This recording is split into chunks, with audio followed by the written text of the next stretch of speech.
The Starre, the Moon, the Sun. Written by Ron Destro.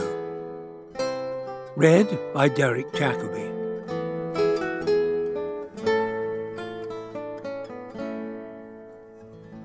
Chapter 1. The Lie. London, 1624.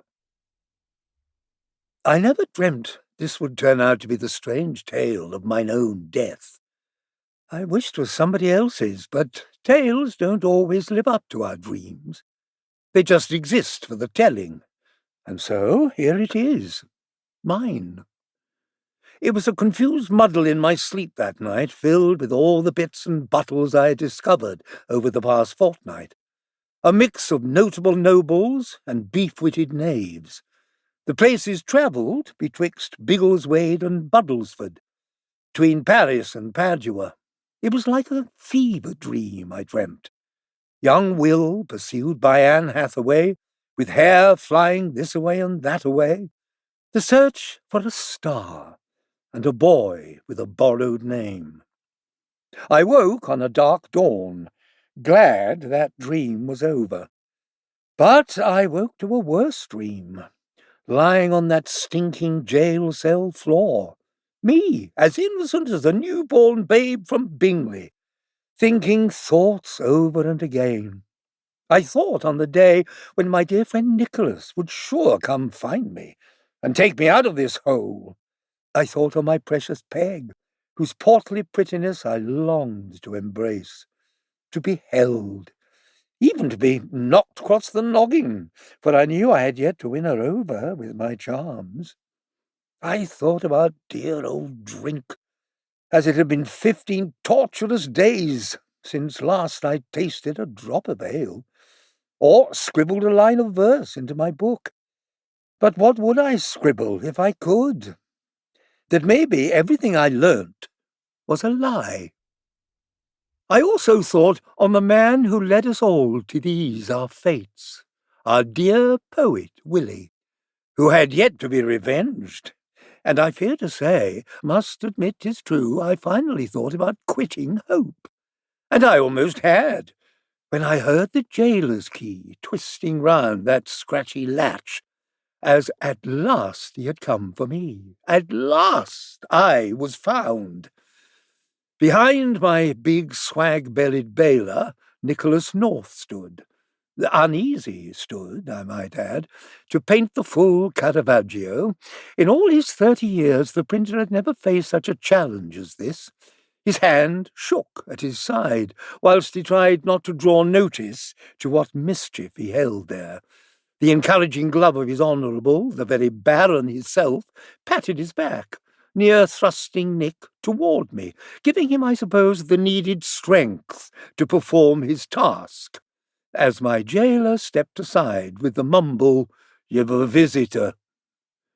The Baron steered my keeper away from the cell, as Nick peered into the dark room, where only 2 narrow beams of sun bounced off my bulk on the floor.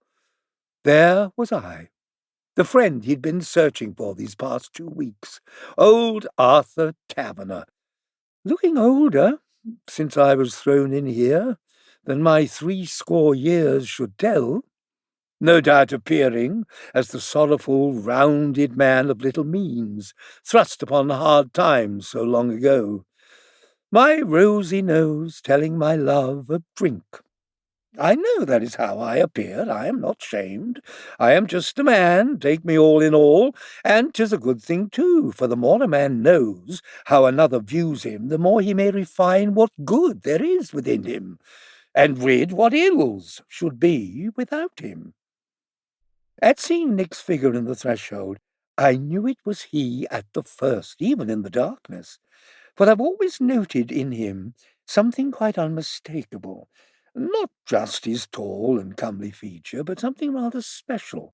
And being so glad to see such a sight for my sorest eyes, I quick pushed myself up from the dirty stones. "Nicholas, lad, you've found me!" I opened wide my arms for the embrace I've been waiting for these long days and nights. from the friend I knew would sure in due time come rescue me. At last, I sighed. But I could see the fret in his eye, for Nick knew that he must follow through with it. Unwilling, he approached me. Unwilling, he embraced me, his body all a-shook with the fear of the unescapable. He looked deep into my cheery face. "I am sorry, Arthur," he spoke. And with that his hand shakily brought up his hidden dagger to my side and pushed it into my sack of flesh, till his hand became wet and warm, and then, of a sudden, it became quite cold. Funny how all that does hap. My face must have smiled still, but I know mine eyes looked stunned, and I felt the blood run with almost a lack of understanding. I could only utter, "I die." With those my last words spent, my collapse onto the stinking stone floor, which smelled of blood and piss and vinegar, must have summoned my jailer, who rushed in as Nick, still stunned and standing where he stood, finally released his dagger. Sblood! He near hit me again as it bounded by my noggin. The Baron stood calm as my watchman grabbed Nick and hurled him against the wall. The Baron seemed pleased. As for my knowledge of the rest, I now reveal what could only have been learnt after such a mysterious escape from such a life.